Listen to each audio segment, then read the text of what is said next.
ඉතින් අද උගන්වන්න ඔයාලට හිරගන හෝඩියේ හයනු පේලියට තෙන් කියන සංකේතය දාලා හදන බා බී බූ බේ බෝ කියන අකුරු පේලිය.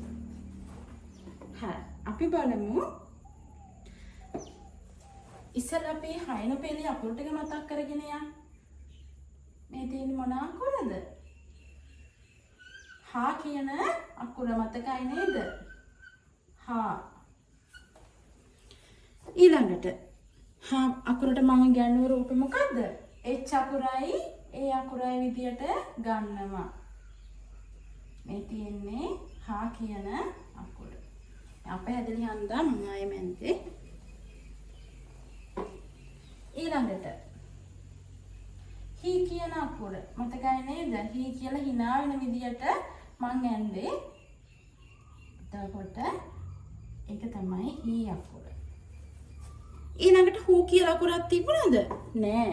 හූ කියලා අකුරක් තිබුණේ නෑ.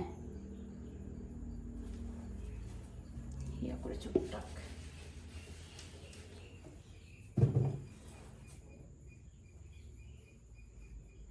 මේ තියෙන්නේ හී අකුර. හූ කියලා අකුරක් තිබුණාද? හූ කියලා අකුරක් තිබුණාද? නෑ. තිබුණේ මොකක්ද අකුර?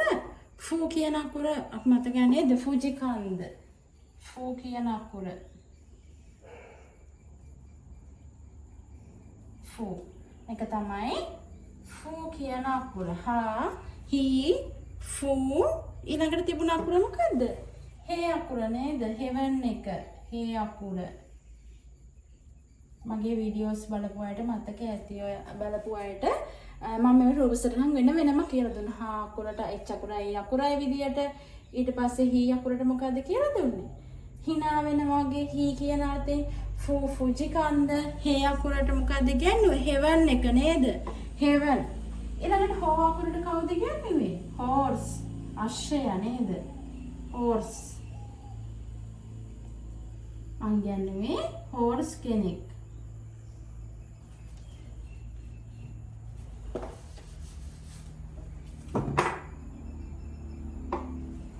හෝ කියන අකුර.